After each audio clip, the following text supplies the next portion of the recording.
देवबंदियों के 4 गुंडे अकाबिर रशीद अहमद गंगोही, कासिम ननोतवी, अशरफ अली थानवी, खलील अहमद अम्बेठवी, ये सड़े हुए काफिर हैं। इनके कुफ्र के अंदर अगर कोई शक करे वो भी काफिर है।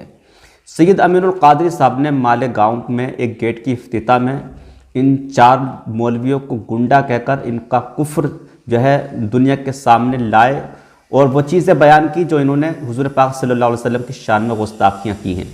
उसके बाद इनके मौलवियों को इतना बुरा लगा कि वो सैयद अमीनुल कादरी साहब पर भोंकने लगे, यहाँ तक कि सैयद अमीनुल कादरी साहब पर कानूनी कार्रवाई की बात करने लगे।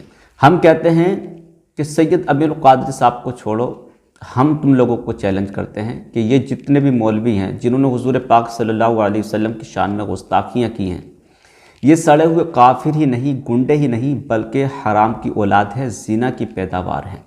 उतुल्लिम बाद ज़ालिका ज़नीम, जो कोई भी हुजूर पाक सल्लल्लाहु अलैहि वसल्लम की शान में गुस्ताखी करता है वो ज़िना से पैदा है, हरामी है।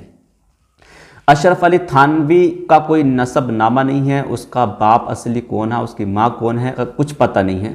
तो यहीं से मालूम होता है कि ये लोग गुस्ताख रसूल हैं और ज़िना की पैदावार हैं।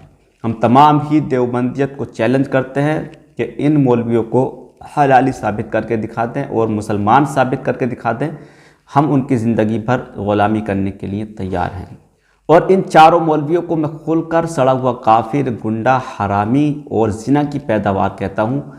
अगर किसी को कोई मेरे ख़िलाफ़ एक्शन लेना है तो लेकर दिखाए। और हम बात यहाँ तक करते हैं कि इन मौलवियों ने जो हुजूर पाक सल्लल्लाहु अलैहि वसल्लम की शान में गुस्ताखियाँ लिखी हैं और जो किताबें हर रोज़ छप रही हैं और रोज़ाना गुस्ताखियाँ हो रही हैं, उन किताबों को बैन करने की मांग की जाए। हिंदुस्तान के अंदर उसको बैन किया जाए, उनको बंद किया जाए, चौराहे पर लाकर उनको फाड़ा जाए, उनमें आग लगाई जाए। इसलिए कि अगर कोई हिंदू हुजूर पाक सल्लल्लाहु अलैहि वसल्लम की शान के ख़िलाफ़ किताब लिखता है तो उसको बैन करने की मांग की जाती है। इसी तरह से इन किताबों को बैन करने की भी मांग की जाए और इनको बैन किया जाए। देखिए, ये लोग अपने मौलवियों को लेकर इतने गयूर हैं और इतने गैरतमंद है कि उनको अगर हम गुंडा कह दें तो ये कानूनी कार्रवाई की बात करते हैं। तो हम अपने नबी को लेकर इतने गयूर क्यों नहीं हो सकते और गैरतमंद क्यों नहीं हो सकते, जबकि हम अपने नबी से अपनी जान से बढ़कर मोहब्बत करते हैं।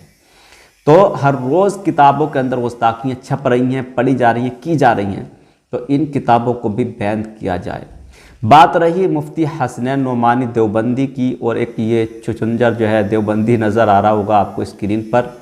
इन्होंने हुजूर ताजुश्शरिया बरेलवियों के बारे में एक बकवास की कि मक्का मुकर्रमा में हुजूर ताजुश्शरिया को गिरफ़्तार किया गया था, कोई देवबंदी को गिरफ़्तार नहीं करता। तो पहली बात तो इस मौलवी ने, इस चुचुंदर ने जो है आधी अधूरी बात बयान की। हुजूर ताजुश्शरिया को गिरफ़्तार ज़रूर किया गया था, लेकिन जब उन्होंने दलाइल पेश किए और अपनी करामत दिखाई तो उन्हीं ताजुश्शरिया को मेहमान काबा भी बनाया गया, जबकि वहाँ पर हुकूमत वहाबियों की है। दूसरी बात यह कि वहाँ पर बरेलवियों को बयान करने की इजाज़त नहीं है, देवबंदियों की इजाज़त है। तो हम कहते हैं कि तबलीगी जमात पर भी तो वहाँ पाबंदी लगाई गई थी और लगी हुई है। और अगर तुम्हें इजाज़त वहाँ पर है भी तो ये कोई हक़ानियत की दलील नहीं है, इसलिए कि 600 साल से भी ज़ायद तुर्कियों ने वहाँ हुकूमत की है और तुर्कियों को इन वहाबियों ने जो है अंग्रेज़ों के साथ मिलकर कत्ल करवाया और धोखा देकर, एक धोखे से, जबकि तुर्कियों ने वहाँ पर लड़ने को गवारा नहीं किया क्योंकि वहाँ की ताज़ीम करते थे और अपने हथियार रख दिए। तो इन वहाबियों ने उनको कत्ल करा, उनको मारा और वहाँ पर हुकूमत कायम की। तो ये कोई हक़ानियत की दलील है? हक़ पर तो तुर्की थे और सल्तनत उस्मानिया थी, और ये वहाबी हक़ पर नहीं है। वहाबियों को अगर आप हक़ पर साबित करके दिखा दें तो फिर हम आपकी ज़िंदगी भर ग़ुलामी करने के लिए तैयार हैं।